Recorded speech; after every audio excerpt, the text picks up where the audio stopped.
Hello and welcome to a first for this podcast. We are making history today. Thank you for being part of it. Indeed, it's a first for these podcasts.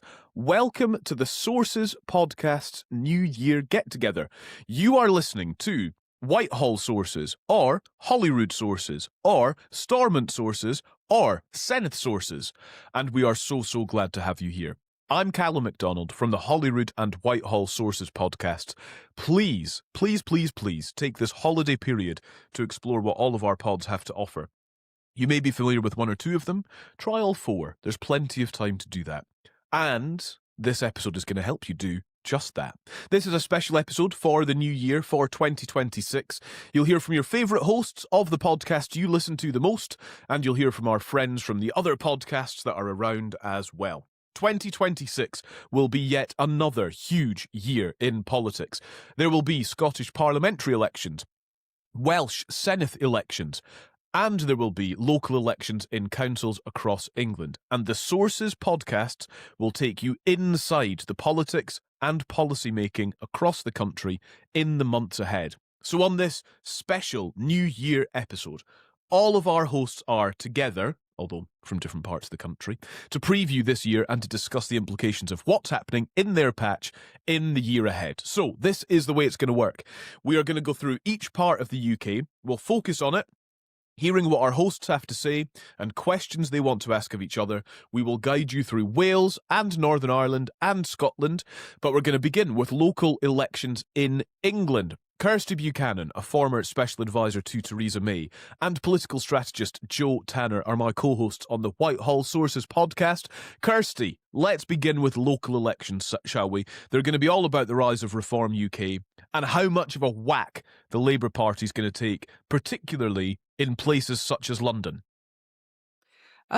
Actually, I'll have to take issue with you a bit here. I think that the story of the local elections will be twofold. I don't think that the threat to Labour, and it will be considerable from Reform, just comes from the Reform side. I think increasingly we're going to see it coming from the Green Party as well. We've already seen these 5 Labour defections. I would expect that kind of trickle to pick up steadily, but also in terms of candidates being fielded and winning a lot of those seats. So I think it's probably worth just having a look at where these local elections are and where are the kind of ones to watch. So first of all, some of the mayoral contests have been postponed by Labour, just to remind people, and 9 of those shire councils, which were supposed to go to election last year, we still don't know at this stage whether they're going to go ahead either in May. That matters because those are kind of Conservative heartland, and they would be a real headache for Kemi Badenoch, the Conservative Party, because Reform are likely to make significant inroads in those. So I think we'll park those for a minute and just concentrate on, if you take out those kind of hangover shire council elections, the vast majority of these elections are urban unitary authorities, the big cities out and all of the London boroughs, right? So that matters because of all the London boroughs, I think there's about 30-odd of them. 21 of them are Labour-controlled at the moment. And I think what's going to be fascinating to watch in London is how much some of the outlying boroughs, the gains that Reform will get there, and some of the inner London boroughs, how much of a gain the Greens will get in those, and whether you're going to see the capacity for the Greens to form alliances and run councils with Labour. At this stage, I mean, who knows? 5 more months, we'll see. It seems unlikely that Greens would make such significant gains that they would actually take control, but you might have to end up with some kind of coalition between some kind of red-green alliance, and let's see how that works, because bear in mind that the Greens under Zaxpalansky are a much more kind of hard-left organisation. They're driven these days by campaigning against Labour austerity, as they see it, campaigning for Palestine, campaigning for a version of quantitative easing called modern monetary policy, which might as well be called magic money tree. So they're very much to the kind of left of the party. Yeah. And as much as Labour is trying to appease and move and soften the Parliament, the soft left bit of the Labour Party in its own parliamentary party handling, the Green Party is becoming a much more kind of vocal, hard left alternative to the Greens. The other areas where it's very important to look at the kind of green surge will be, I think Birmingham City Council will be absolutely fascinating. We've seen, obviously, the rise of some Gaza independent MPs. Are we going to see more quote-unquote independent Gaza councillors standing in Birmingham? How much of a toehold will they get? And then there are some of those red wall unitary authorities coming up, areas like Dudley and Kirklees, which the threat almost certainly for Labour will come from reform, and areas like Barnsley. So I think across the red wall, the issue is how much of a challenge from reform, and in the London boroughs, certainly in the inner city London boroughs and areas like Birmingham, how much of this kind of pro-Palestinian red-green alliance of Gaza independence and the Green Party, how much of that will take a chunk out of Labour's basis. And I could just leave you with one other point, which I think is a really important one, why this matters, apart from the issue about Keir Starmer's leadership. West Yorkshire Mayor Tracy Brabin was at a local government forum recently, and she said, if you lose Labour councillors, you can kiss goodbye to a second term. Because I think the important thing about local elections to bear in mind, local councillors are your activist base. They are the people that know how to campaign on the ground. Those are the people that turn out for you in an election. So it's not just Keir Starmer's future that is imperiled if Labour have a really disastrous night and lose hundreds and hundreds of Labour councillors. It's the beginning of kind of the problem in terms of holding on to a second term for Labour government as a whole. And on that note, we'll bring in Holyrood Sources host Andy McKeever.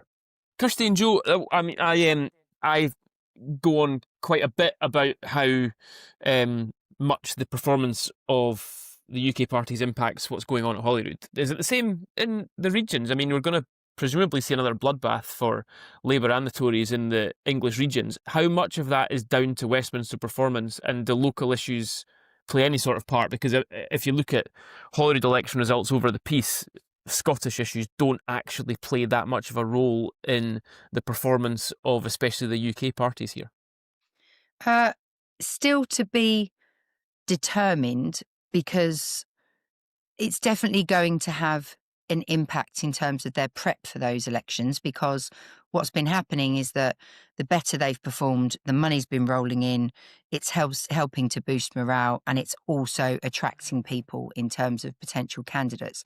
The risk is that obviously they have had some challenges with some of the people that have been elected already.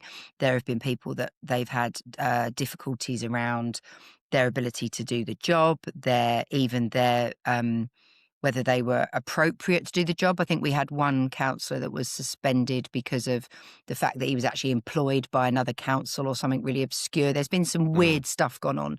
So we always said that one of the risks of having people elected was always that then their record becomes your record that then others can point to. But one of the biggest things that Reform have had on their side is that they've pretty much been electioneering for at least half of this year. They've been having these big press conferences.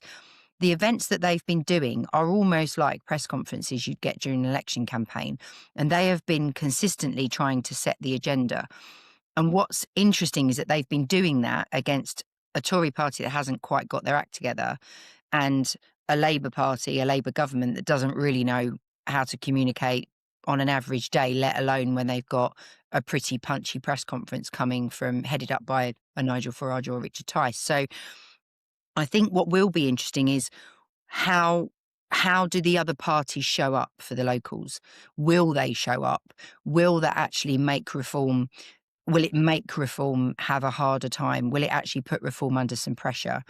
Because actually it's easy to sort of broadcast your message and take control of the agenda by saying stuff, some of which is not always true, we know from Reform, but it's easy to kind of broadcast and get some headlines. The issue is, how do you deal with having to then interact in an election situation where your record already will be judged, and you'll have perhaps a slightly revived Tory mood because the Tories are feeling that Kemi's, she's had a few good weeks, but she's had a good few weeks at PMQs. I don't think everyone should get too excited. She's doing her job, essentially. She's, that's what she should be doing. And if you can't land some blows against Keir Starmer at the moment, then you really shouldn't be in the role at all. So I think we are in that situation of the quality of candidates is going to be one of their biggest risks, one of the biggest risks for reform. And I'm sure the other parties are going to be all over them trying to dig up dirt or find reasons that, as like the ones that have already been elected when there's been problems, this lot shouldn't be in power. So I think there's still, for me, there is still quite a long way to go, but I would certainly see that the benefits of where they've already got to will be coming through in those elections for sure. Now to a question from David McCann, one of the hosts of the Stormont Sources podcast. Hey everyone, great to speak to you. Now, we're keeping an eye on the rise of Reform UK here in Northern Ireland. The Reform UK TUV alliance was an electoral pact for the 2024 general election in Northern Ireland between the Reform Party and the British Unionist and kind of one of the more conservative Unionist parties we have here, the traditional Unionist Voice. The parties agreed to mutually stand candidates in 14 constituencies in Northern Ireland. So to what extent are electoral pacts essential for the survival and progress of Reform UK? It's a very good question. Look, I think that going into the local elections, you're not going to see either Nigel Farage or Kemi Badenoch play the, we'll field here and you won't field here kind of game that we'd see in a general election, or you'd expect to see in a general election. But what you might see arising from it is a lot of NOC councils, a lot of no overall control. And it will be interesting there to see, both in, reality and going forward in the years ahead in practice, whether Reform and the Conservatives can form alliances to keep out a kind of progressive alliance. It's going to be very messy. It's not as, general elections aren't binary anymore either, but there are so many players in these fields. The numbers are so small in terms of the amount of votes that need to come out to win or lose, that it almost becomes a kind of battle of your activist base. So you'll end up, I suspect, with a lot of very confused, very muddied, lots of no overall control, and then a potential scramble for who can form an alliance and a working majority quickly enough. And for those people that can still bear to go on Twitter and want to keep abreast of top nerdery in the run-up to the local elections, there's a feed called Election Maps UK, which covers everything. It covers by-elections, it covers voting polls, etc. And it did quite recently, I think 5 days ago, it did aggregate results of the last 185 council by-elections. Now, I do sound a slight note of caution with this. I think the Greens, there's always a kind of lag in these things. I think the Greens are slightly underrepresented in terms of the surge here. But Reform are up 56 seats, Liberal Democrats are up 20, Conservatives are down 23, Labour are down 43, and the Greens are up 2. So it feels kind of, that the emphasis and the direction of travel is still very much with Reform, but I think Reform have probably plateaued. And the problem that Reform have got in local elections as opposed to others, while they do have a significant amount of councillors, they are underpowered at the moment in terms of the amount of councillors and activists that you've got. If you're a Liberal Democrat, Conservative, less so Conservative these days, or Labour or Greens. So we shall see. I think you'll end up with a lot of no overall control and a lot of unstable local government, so that it will be able to mirror our unstable national governments. Won't that be great? And now to Joe Kiernan, one of the hosts of the Senedd Sources podcast. Hiya, Joe, and hello, Kirsty. Now, we're one part of the country which has had a real electoral test for Reform UK, of course. We had the Caerphilly by-election in which Reform UK gave Plaid Cymru a good run, but ultimately Plaid won. The losers as much has been said about it, were Labour. Now, they trailed third place behind Plaid Cymru and Reform UK, just winning 11% of the vote. And it marks Labour's first major electoral defeat in Caerphilly for 100 years. Just wanted to ask, what sort of impact did that have on the Labour Party at Westminster, the mood there, momentum, and indeed the enthusiasm for next year's electoral challenges? And perhaps most crucially, the next round of elections in May that could potentially end the premiership of Keir Starmer. I mean, you talk about momentum. I think the problem is that there isn't any. You know, the momentum's kind of going backwards rather than in the direction that you'd want it to go in. So if anything, it feels like it's sort of speeded up the decline, just because it probably did concentrate a few minds on fears that people were already having. I mean, the narrative has been very much around Labour having a really tough May. And so fundamentally, the challenge is that how do you sort of reverse the direction completely of the mood of the party when it's got so febrile that you're even talking in PMQs, the Prime Minister is being asked directly about whether he's how he's going to spend his last Christmas in Downing Street, and you've had a situation where even at the liaison committee, which doesn't really get political, they've gone as far as to talk about, in the job as PM, about sort of the speculation around his position. And that's directly because of the concerns about what's been happening at Downing Street. So it's taken what would normally be political into a very much a sort of the running of the government and how it's impacting the government, which I thought was actually quite seismic in terms of the fact that that came up in that environment. So the reality is it's going in the wrong direction. It is making MPs very, very nervous. And let's be really clear, I think one of Keir Starmer's biggest problems is that we are all pretty much universally agreed that Keir Starmer's a good Prime Minister on the world stage and that he's been doing a pretty good job. You know, in terms of, I know Kirsty's pulling a face at that, but there is a general sense that he has done a much better job than people expected on the world stage. He's handled a lot of big occasions and some pretty tricky stuff pretty well. I actually think we're coming to the end of that period, because I think this whole challenge now that things have got a bit tougher is where I think he's had a bit of, maybe he's been riding the wave, and I think it's going to get really sticky now, because I think things in Ukraine in particular are going to become even more difficult, and this closer alignment stuff with Europe is going to start to unravel. But more than that, how do you sell that? If that is your trump card on the doorstep for a local election, Prime Minister's really good on the world stage, that's pretty difficult when you're trying to sell what it is you're actually doing for the country and what it is that is going to make a difference to your life. And I think that is where the message that Labour MPs have got to actually take out when they're going to go and canvass for in the local elections in particular. I think that's going to be really tough. And I think a lot of them are wondering, you can only stretch breakfast clubs so far as a policy win. Like it's pretty thin. The plan for change is not looking like it's really, it ever existed, let alone that it's delivering for anybody. And that's going to be pretty hard. You can get away with a few months in, you could get away roughly 9 months in, a year. It's been difficult. By the time May comes around, you should have been achieving far more. Can I, first of all, of the good folk of Wales, take issue with the fact that Wales is not a local election? It is a Senedd election. Look, I mean, YouGov came up with some polling recently about the Senedd voting intentions, which shows that, as things currently stand, it would be a disaster both for Labour and the Conservatives. Plaid Cymru on 33%, Reform on 30%. This very much mirrors what we saw in the Caerphilly by-election. Labour on 10%, and the Conservatives on 10%. Now, if that were mirrored in a seat model, Plaid Cymru would end up with 41 seats and Reform with 33.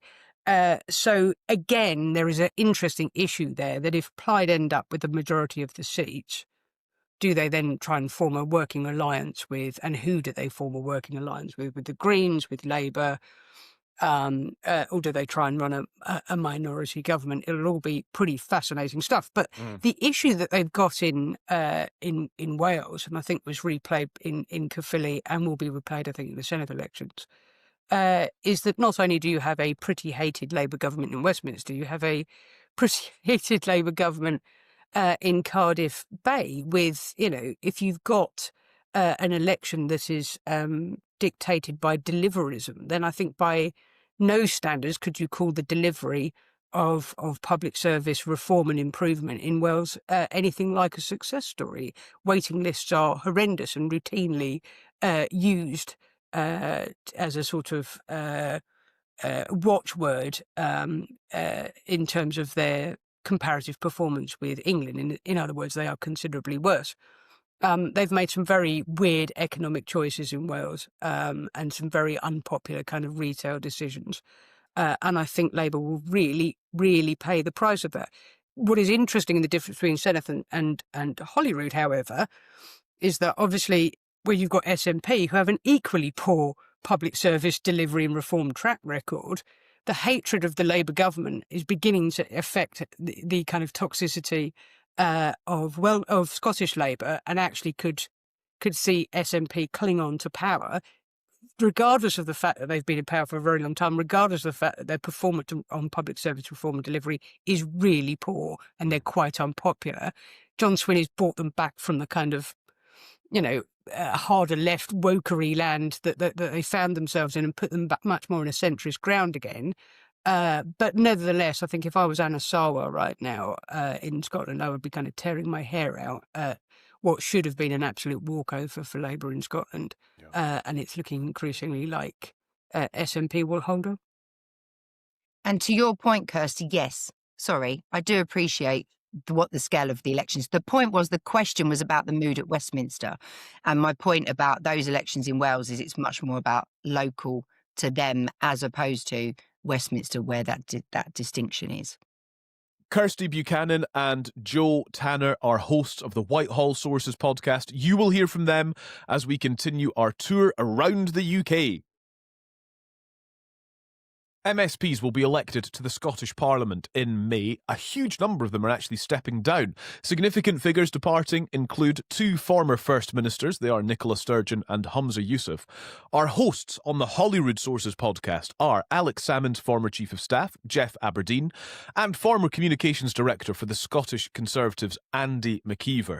Jeff, as we head into 2026, could you compare the context of these upcoming parliamentary elections for us as we begin 2026 to perhaps 2025 and 18 months ago?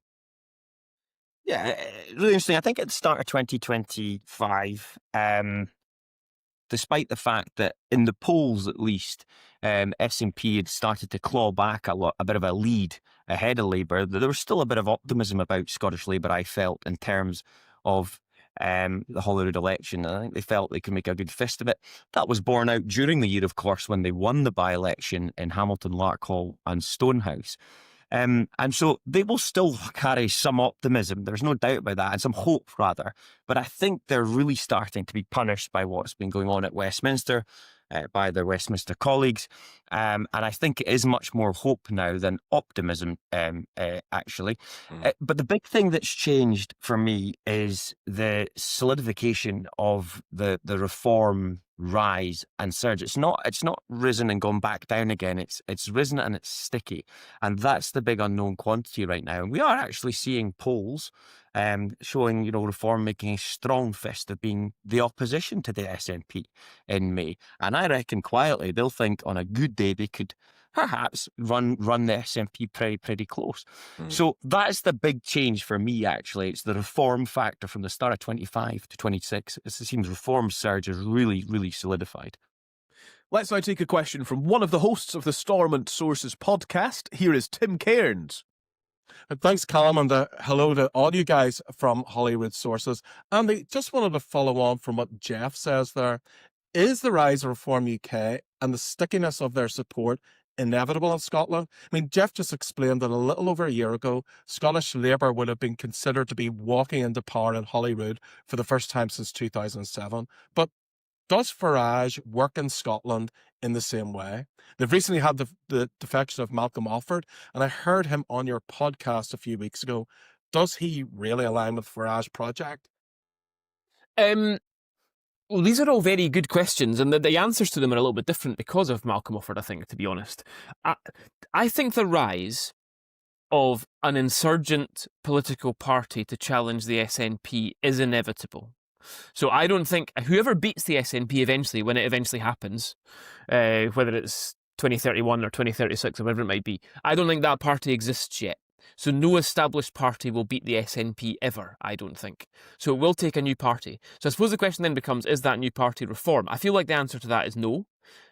Despite Malcolm Offord, I still feel like the answer to that is no, largely not because of the message, but because of the messenger, because Nigel Farage is viewed, I think, as an English nationalist. I think it's not an unreasonable thing to view him as, because I think he probably is one. And I think for that reason, that does place a natural ceiling on reform's support in Scotland. There's no ceiling on the support for an insurgent sort of right-wing Scottish party. I think there's no ceiling on that.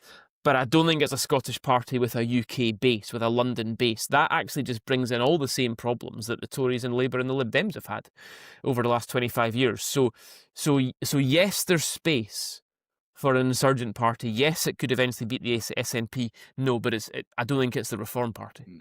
Very briefly on that, Andy, if I may. And that's different. Sorry, Jeff. That's different to Wales, I think, by the way. I mean, interesting to see what the Senedd Sources guys think. That is different to Wales than it is in Scotland. I think it's much easier to transfer that sort of slightly more English approach into Wales than it is into Scotland. But the Senedd guys might be shaking their head and tell me I'm an idiot. So happy for that to happen.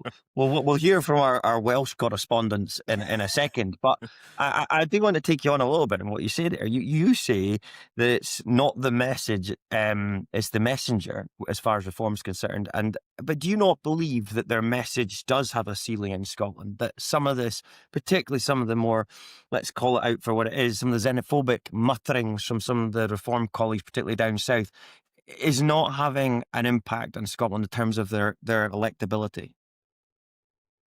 Well, look, I think any message has a ceiling. In the SNP's message, the Labour Party, every message has a ceiling because there are political ideologies and people. So it is the message as well. Gather.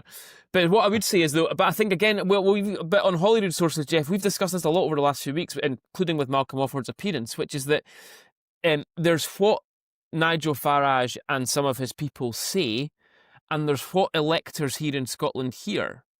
And those are often different things. And, I just fundamentally think that people in Scotland who are voting for reform are far less interested in issues like immigration than Nigel Farage might want them to be. This is, in essence, what in the old days we would have called a protest vote. But the protest is not necessarily against a particular policy. I think the protest is against life. The protest is against the fact that people feel completely scunnered by going out to work every day and their money not going very far and feeling like Britain is not a place where hard work actually gets rewarded anymore. I mean, I think largely that is the attraction of reform. It's because there's something different, not necessarily because of what they're saying on issues like immigration. Next, let's bring in Ollie Cole, one of the hosts of the Senedd Sources podcast. Yes, hello Andy and hello Jeff. Now, my co-host Joe a little earlier mentioned the Cardiff-Philly by-election on the podcast, and that stands out in a bit of contrast to the Hamilton, Larkhall and Stonehouse by-election in the summer, where Labour actually won, like you said, Jeff. And I just wondered, has any momentum that picked up for Anas Sarwar sort of dissipated, sort of gone away by this stage? Because you heard this great roar of thunder behind, Labour on the electoral run, and then it's suddenly gone a little bit quieter. You mentioned hope rather than optimism in that electoral cycle. Do you think you can get it back? Yeah, events, dear boy, events. We don't know what we don't know in terms of what's going to happen. It's very difficult on this trajectory to see a scenario in which Labour can make a significant amount of revival or resuscitation to mount a serious challenge to the SNP and perhaps to reform as well, given what I've just said. But that said, we don't know what's going to happen with UK Labour. UK Labour is the anchor around Scottish Labour just now. It's bringing them down. If that anchor was to somewhat, for some reason, leave, go away, i.e. Keir Starmer was to depart, exit left, then perhaps there might just be a route back. But I just don't see how that can happen, and for them to have a new leader that can create a bit of groundswell in favour of Labour in advance of May. It just feels that we're running out of time for that. Never say never. Doesn't look likely.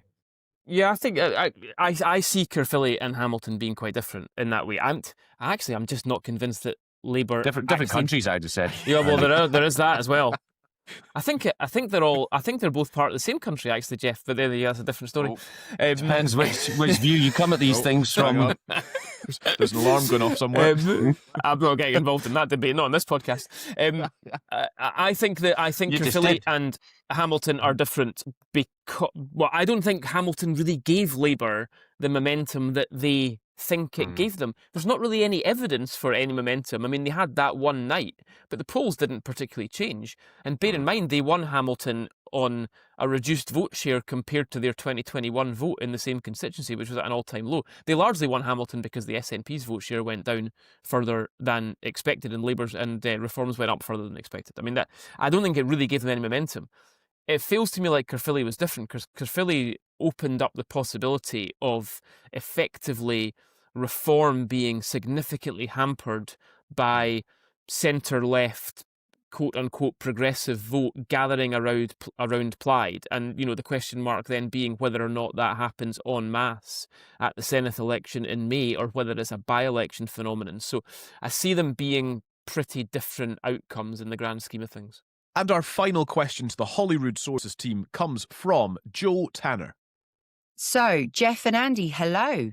I'm interested in what's going on in Scotland and the fact that I think it's nearly 40 of Scotland's 129 MSPs from all parties. Almost a third have announced that they're going to be standing down before the elections in May. And is this a chance for the Scottish Parliament and its sort of representation? Is it a chance to sort of renew, or, quite frankly, which is what we saw in Westminster and we were concerned about in Westminster, seeing so many people that were standing down, is it actually a massive loss of experience, and is it potentially going to be sort of slowing down the ability to do stuff because you're going to have a lot of new people that will be elected? There's no question it's a chance to renew its reputation. I think the reputation of the Scottish Parliament is going down all the time. I can't really complain about that. I'm a big supporter of the institution. I think it should actually have more power. But I find it really difficult to argue that it's been a success, and I find that increasingly difficult to argue that it's been a success, to be honest, because I'm not entirely convinced it has. Although I think it is a chance to renew the Parliament's reputation, I'm pretty negative about whether or not that chance will be taken, to be honest with you. There's a lot of pretty good people leaving, and then you have to look at who's coming in and say, have we got as many good people coming in as we have leaving? And look, you never know until you know, right? But I am a little bit pessimistic about what the 129 are going to look like come next May compared to what they are just now. Yeah, I mean, it's the truth is it's an opportunity for renewal, but it's also a risk of further, perhaps, diminishing of its reputation. I think fundamental to this is something we haven't actually touched on a lot this year, as much as we should have, frankly, but there needs to be significant public sector reform.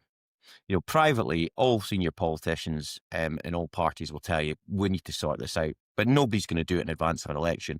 I just wonder, if the cards fall a certain way post-May, will there be efforts to really significantly reform our public sector, make it much more efficient, much more effective, not without its challenges, not without its risks, I accept, but in a 5-year parliamentary term, this is the time to get it done.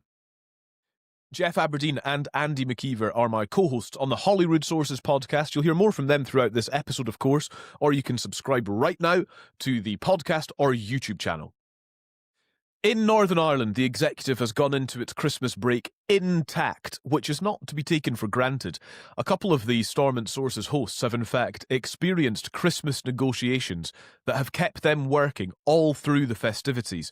Our hosts on Stormont Sources are David McCann and Tim Cairns, a former special advisor to the DUP First Minister Peter Robinson, alongside Michael McKernan, who worked as a special advisor when the SDLP were part of the executive. David, there's no elections in 2026 for Northern Ireland, but how stable is the executive? To what extent is it delivering in this latest mandate that it's maintaining? Well, obviously, look, Northern Ireland is strange from other parts in that we've no guarantee of a government. The executive has not operated here for 40% of the time since 1999, so we are a wee bit unique in that respect. Look, whenever the previous collapses have happened, so the most recent ones, whether that was Sinn Féin walking out in 2017 or whether it was the DUP in 2022, they've always been over a build-up of issues. So for the DUP, it was Brexit. For Sinn Féin, obviously, it was RHI and, cultural issues around the Irish language. Though that build-up of issues is not there to the same extent. So, and the other thing is that, once Stormont comes down, really the debate always focuses then how do you get it back up? And I think because within recent memory, you have the one of the big two parties, Sinn Féin and the DUP, bringing it down.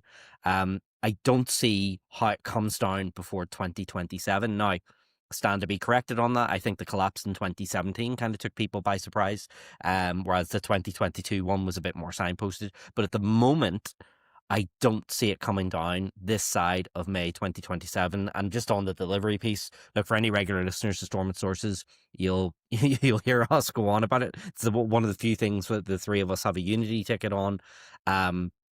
Delivery is a problem here due to lack of resource, due to a lack of priorities here. We're a four-party coalition here in Northern Ireland where we have mandatory power sharing, and trying to get things done is just so much slower. So in terms of the big reforms and big delivery, the executive hasn't really performed well as it approaches its second anniversary in office.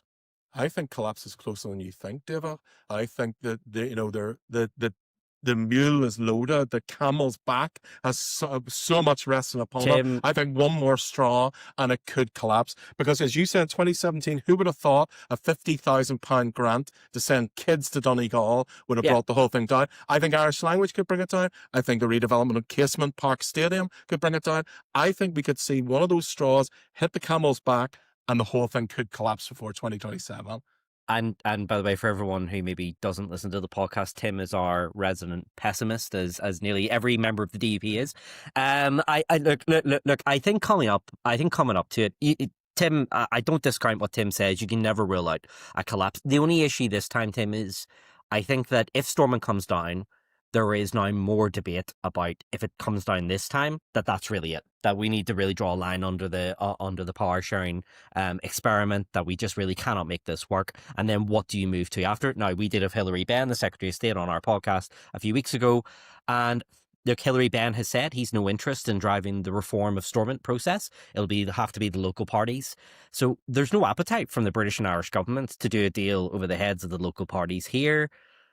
So what's the alternative? We're then left with that civil service indirect rule here, where Jane Brady, the head of the civil service, will go back to running Northern Ireland, which I just don't think... Collapse doesn't bother me, because I think if it leads to constitutional reform, to a constitutional convention... I agree, constitutional I'm reform, all for it. And that's what Hilary Benn on our podcast pretty much said, that if it comes down, constitutional convention, we make a Stormont that can work, and then we'll get that better delivery. Well, I'm an optimist for 2027. Well, I'm an optimist for constitutional reform, but just not the one you're looking for as well. But unionists, look, people need to be careful what they wish for, because we may at some point in the future, if it does come down and there is that stasis, you may end up getting something that does result in some form of a referendum on the constitutional future. And the last thing I would just say about the entire piece is about, where does devolution go? There's going to have to be some form of reform. Academics who've looked at this, there was Sean Haughey,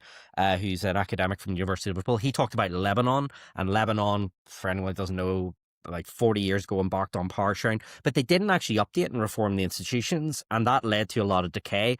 I think we run the risk in Northern Ireland we have had some reforms to it. St Andrews Agreement 2006, and we've had New Decade, New Approach, we've had Fresh Start, we've had Stormont House, we've had quite a number of agreements.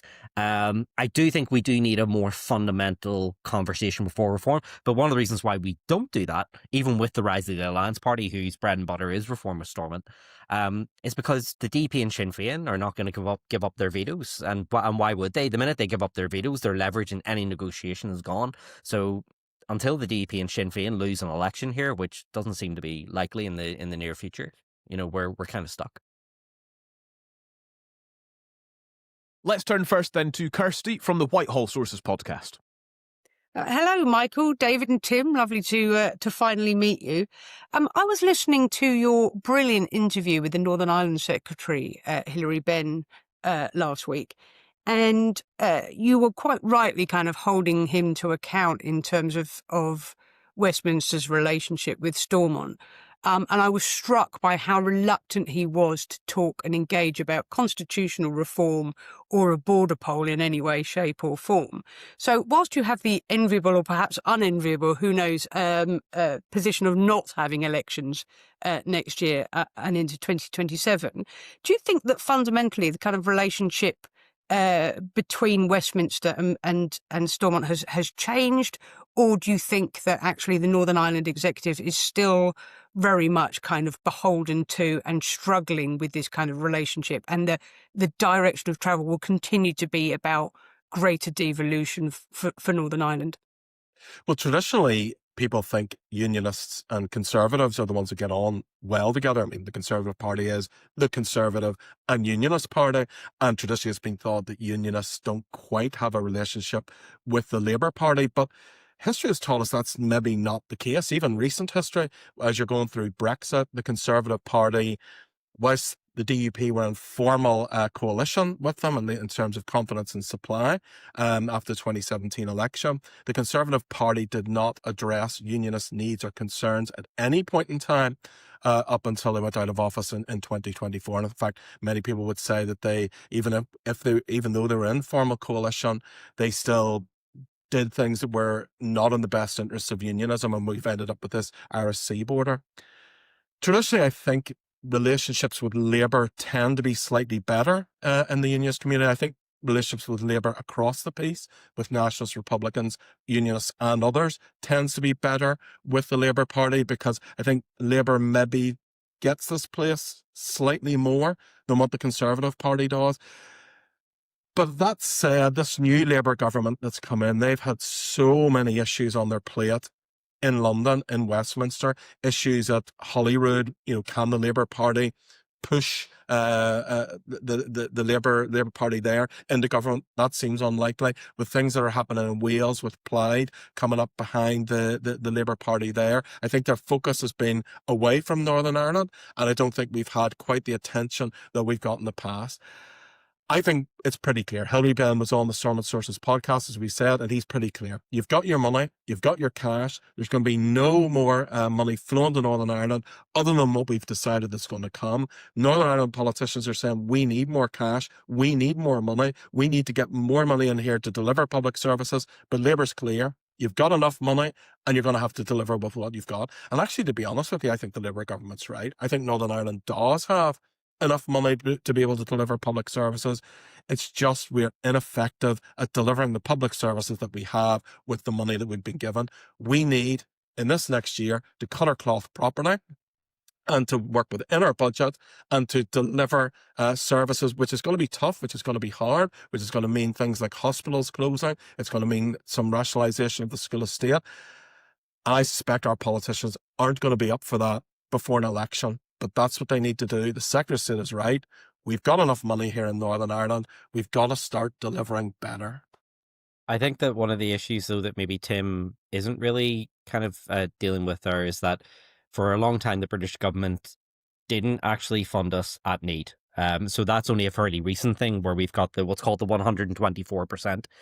That's only came in fairly recently, and I'll give Tim's party, the DUP, credit. They were one of the big people who pressed on that in negotiations at the start of 2024 and really hammered the British government on that. Now the British government reluctantly agreed to that, but they only started it from a specific point from when the executive came back. They didn't actually give us the back pay. By the way, I always love this whenever if you go to the tax office, for example, and you find out you've been overpaying your tax, HMRC don't just give you back the tax from the moment you reported it. They give you all of it back. So, if we were underfunded in 2024, which the British government have conceded, well, then we were underfunded in the previous years as well. So we haven't got the back pay in order to deal with that, because there's a legacy of the underfunding, right? You don't just magic the health service better or the education system better. So there's tens of millions of pounds that Northern Ireland really should be getting that we're not getting. So that would be kind of more of the other angle of it. But I get it. I get that that governments are cash strapped across the UK. I get that governments are in trouble across the UK on these things, and it's not fashionable to be seen to give more money to Northern Ireland. I would also just note the following things as well, is that Hilary Benn says, yeah, look, you've got your money, you need to go. We have heard this time and time again from secretaries of state. They've all said the same thing, and yet they all end up giving more money at the end of the day. So I mean, I would just watch this space to see if Hilary Benn is any different from his many predecessors. Yeah, I find myself agreeing with both of you. I think the money we get is substantial. We do not spend it very well. We do not manage it very well. And we've avoided the necessary transformation that would give us better value for money. But you're also right, David. There's been years and years where we haven't been getting what we should have got, and there's an argument for that being back paid. And then the other point I'd make is just on the capital side, we've been underfunded there historically and right throughout the Troubles, which has left us with a creaking and not fit for purpose water and waste infrastructure. And you could look at other areas of infrastructure where we've been historically underfunded, and that's causing us huge problems today. Not just the water and the wastewater, but things like railways. They're totally undeveloped for the modern age. So there's still a big argument to make to the Treasury for more resources. Next to Craig, who hosts the Senedd Sources podcast. Hello, Tim and David and Michael. I know you always take great pride in saying hello to one another on the podcast. So what I'd like to know is, has the election campaign actually started in Northern Ireland yet? How do these other elections across the UK impact on the electoral cycle there? Northern Ireland is always such an intriguing part of the political picture of the UK because of the relative instability of the Northern Ireland executive. Well, an election campaign here is never starts too early. It is well underway now, and even though it's 17 or 18 months away, the parties are lining up, and of course the evidence is all around us.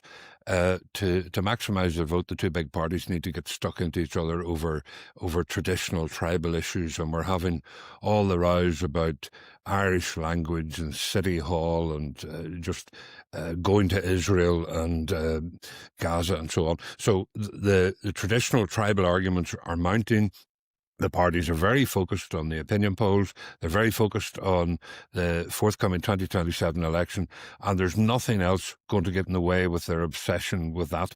And that everything, transformation of public services, reforms, legislation, assembly agenda, all, and the executive management of the economy, all play second fiddle to consideration of the 2027 election.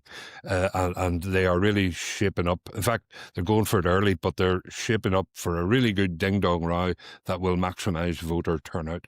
As for the impact of the electoral cycle in the rest of the UK or in GB, it has limited impact. I mean, the May elections next year will be of interest, and what might be of interest here is what happens with reform. Reform are expected to do well in GB. They don't really exist here at the moment, so they may appear here in some form. They may decide they don't need seats in Northern Ireland. They're going to sweep the boards in GB, but they may decide that they do want to contest Northern Ireland, and they could do that either by setting up and running themselves in Northern Ireland, or by running a proxy via the DUP or the TUV. And fight the elections that way. They while they align with the DUP and TUV on broadly issues of the union, constitutional issues, they wouldn't see eye to eye necessarily on other areas like public expenditure and public services, where I think we would be more demanding and more pro public services, and reform would be more conservative about all that. As for other elections, local government elections, the parties here will keep an eye on elections. We're elections daft in Northern Ireland, so there will be interest. There'll be interest in any forthcoming by-elections, but the eyes are really focused here on the 2027 Assembly election. Yeah, don't knock all the elections, Michael. Some of us make a good living out of analysing them and actually going through them all. The other thing I would just caveat with the devolved elections that are going on in Scotland and in Wales in 2026, is that I think that for nationalism here, and it is only symbolic, and I was writing about this in the Irish News, I think having 3 nationalist first ministers is going to be an important symbolic sign for the Union. I'm not saying it's going to make any press towards any kind of referendum here, but I do think that having that will be something that will that the nationalist parties will kind of hold on to when you've got Plaid leading a government in Wales, and when you've got the SNP in Scotland, and when you've also got the Sinn Féin here leading the Assembly in Northern Ireland. And the other part of this is on the reform piece. We were mentioning earlier about the Reform TUV Pact. It is worth saying that, of course, Nigel Farage came back as the leader of Reform in the middle of that general election campaign and summarily endorsed Jim Allister's rival in North Antrim, Ian Paisley, who was from the DUP, and endorsed Sammy Wilson, who is also a DUP MP, and he reneged on the agreement basically that was made between Reform and the TUV. So look, I mean, that's the other thing. Unionism and unionist parties. I mean, I don't think the relationship between Jim Allister and Nigel Farage has improved really since then, and you've got Advance UK in that mix as well, who's very close to the TV. So, and a final one for the Stormont team. Here is Andy from the Holyrood Sources podcast. Guys, I put out a tweet a few weeks ago, which I think you all responded to. Actually, we had a bit of a ding dong on Twitter with various different other people as well involved, really about nationalism. It was just after the Caerphilly by-election, I think it was the day after, when I mooted the point that by 2030, if the polls are correct, we'll have a nationalist government in Scotland, a Welsh nationalist government in Wales, an Irish nationalist First Minister, I know, Tim, you picked me up on that, an Irish nationalist First Minister, if not Deputy First Minister, in Northern Ireland, and an English nationalist potentially in government at Westminster, which is probably not the idea that the founding fathers of devolution had when they created it. And I think it creates a real moment for people who believe in the union to say, how do we actually hold this together? Because it could pretty quickly and easily fall apart. You know, obviously in Northern Ireland, you are more experienced probably with nationalism even than we are here in Scotland. What do you think, beyond what you said on Twitter, what do you think about that analysis and where this goes from here? Andy, yeah, I read your tweet, which I do, with the greatest respect, showed a little bit of a lack of understanding of Northern Ireland politics, which David, in fairness, has also done in his answer to the question that Kirsty asked Michael. The First Minister of Northern Ireland is not like the First Minister in Scotland or Wales. I think that has to be said. David was a little bit fast and loose there. I never said it wasn't, by the way. But it is it's a joint office in Northern Ireland. And while people like David and commentators across the UK might get excited about, 3 nationalist First Ministers, in Northern Ireland, it's a joint office. And the vote for nationalism in Northern Ireland, interestingly, is not something that has increased rapidly or exponentially since 1998. The vote for nationalism has pretty much stayed fairly stagnant in that time. It's up maybe a percentage point or 2. It's not very large. Look, I mean, people will make, as David's already tried to do, and as your tweet did on Twitter a month or 2 ago, will try to make hay out of this idea that there's 3 nationalist First Ministers in some way. This is symbolic of change. I don't see it that it's going to be that way. It's one thing to vote, as you in Scotland know, for an SNP member of Parliament or an SNP member of the Scottish Parliament. It's another thing then to put your X for leaving the United Kingdom. Scotland knows that very well, and I think we in Northern Ireland are in a different position, and I think it'll be the same in Wales. I mean, look, when it's actually on paper to leave the United Kingdom, I think like us all these podcasts together. No, I know that we all know we're better off together, and we're better off in a strong United Kingdom going forward in 2026 and beyond. I think the people of Scotland know that. I think the people of Wales know that, and the people of Northern Ireland know that. And that was a party election broadcast on behalf of the Democratic Unionist Party. No, facts, David. Andy, now you've just got first-hand experience of what it's like to ask and manage Tim Kearns on a podcast, and my condolences to you. Yeah, well, it'll be refreshing to have the rebels and renegades in charge all across these islands for once. But the rebels and renegades are in charge of this podcast. That's the problem. David McCann, Tim Cairns and Michael McKernan are your hosts on Stormont Sources every single week. The banter is off the scale, by the way, as is the political insight and analysis. For this final part of our Sources podcast get-together to see in the new year, let's turn to Wales, where there will be Senedd elections in May. Wales was the focal point of one of the biggest political moments of 2025, when Plaid Cymru won the Caerphilly by-election. Let's get straight into it with Joe Tanner from the Whitehall Sources podcast. So, Ollie, Joe and Craig, hello. The focus on Wales was almost the sort of perfect scene set, I suppose, for the problems that are being inherited by politicians in the rest of the UK because of the performance, or pretty poor performance, I suppose we should probably call it, of the Westminster Labour government. What will be the issues that are going to decide the upcoming Welsh elections? Like, what's actually going to be the stuff that's going to make the difference? Because I know in Scotland, the Holyrood Sources podcast guys often talk about Scottish Labour needing sort of something resembling, I guess, what you'd call a win from Westminster that can be badged up as a sort of Labour success, and why it's good that we've got a Labour government as a sort of narrative for Welsh Labour. So can the same be said for Welsh Labour? Could they in the few months between now and the elections in May, is there something Starmer could do, or is it kind of a bit too late? Would it look too obvious? Is there some route to victory for Welsh Labour, that in the way that maybe in Scotland they would need a similar type win? Is there something that could be given to Welsh Labour to help them in May?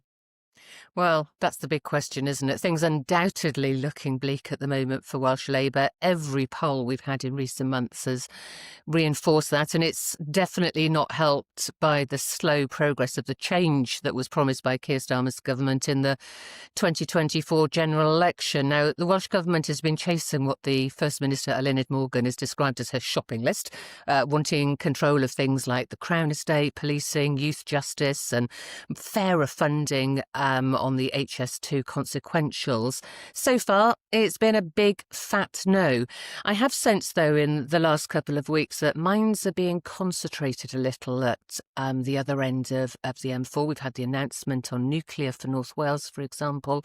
We've had several UK cabinet ministers schmoozing with the FM at an investment summit a couple of weeks ago. Senedd Morgan has been clear that she needs a big win for Westminster, not least to help mitigate the perception that it is Plaid Cymru, in actual fact, who are the party standing up for Wales. Quite what form and whether that win will come is another matter entirely. I don't know whether you feel that's fair, Craig. Yeah, I think all the talk of devolution of X, Y and Z, the general public will look at it as tinkering and politicking. They actually want to see something benefit their lives. So I would say some kind of infrastructure spend ultimately would be what people would see as sort of actual change in their lives.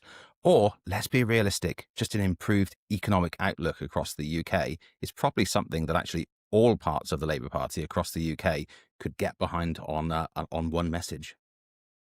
So listening to Joe and Craig there, that's really interesting, because I wonder at this point, given the sort of UK-wide polling as well, whether Keir Starmer doing anything could sort of help Welsh Labour. I sort of wonder whether actually Keir Starmer butting out of it altogether might be more of a help in terms of the very, very short electoral cycle we've got now until May, because he and Rachel Reeves have become very, very unpopular politicians. That's not rare when you're in government. You know, people tend to want the world from you. But they are deeply unpopular, and they are in quite an important electoral cycle, whether they like it or not. So I do wonder whether there's anything that can sort of turn the tide, or whether actually, you know, Reform voters are mostly coming out against the UK government anyway, and see the Senedd government, which is run by Labour, as an extension of that. Meanwhile, Plaid Cymru are just going to hammer the UK government and say, well, you know, they're not giving enough at every corner. So I just sort of wonder whether there's anything that can be done. I suppose there's a few bits in terms of, you know, things that Senedd will have gone and asked Keir Starmer for, in terms of funding, in terms of changing slight sort of models for railways, for governance, for things like that, that he could tinker around and people could point and say, look, you know, there are some wins that Welsh Labour have got. But I do wonder whether there's really much time for any of those to sink in, and whether it might be a case of, if you're Welsh Labour, you know, we know the territory, we know the fight, stay out of it, and hopefully we can do as best as we can. Jeff from the Holyrood Sources podcast is up next. Well, I mentioned our Welsh correspondents earlier. Ollie, Joe, Craig, it's really good to see the Senedd Sources up and running, actually. Really enjoyed it. And there has actually always been a close connection between Scottish and Welsh politics. I remember being in Westminster when I was some years ago now, where Adam Price was there. And we would always try to forge alliances to upset the establishment parties. So I have a deep affinity with my Welsh colleagues, not just Plaid Cymru, I have to say, others as well. But Andy was considering the rise of nationalism across the UK, which, it does feel like a theme we just inevitably have to focus on in 2026. But for now, for your consideration, it's to understand what the elections in Wales mean for Labour, for the Conservatives, for Plaid, and Reform UK. So what do you see the main issues for all the parties as we lead into the elections in May? Yeah, I mean, realistically, you're seeing a rise of both Reform and Plaid Cymru.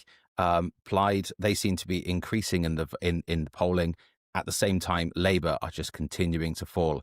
That message that ultimately Plaid Cymru is the antidote, for want of a better phrase, to Reform really seems to be the thing that's cutting through, not just with Plaid Cymru voters and non-voters, but it seems a reasonable chunk of Labour voters as well. I was thinking about this the other day, actually. We've got this really interesting situation where we've got a party that's got Cymru in the name, and we've got a party that's got UK very much in their name, both topping the polls in Wales. And those two traditional parties languishing, last time we looked at like 20% of the vote between them. Do they rebuild? I would say they need to go back to what they really stand for. Now to one of the hosts of the Stormont Sources podcast, Michael McKernan. Yeah. Hi there, Ollie and Joe and Craig. Great to be on the podcast with you.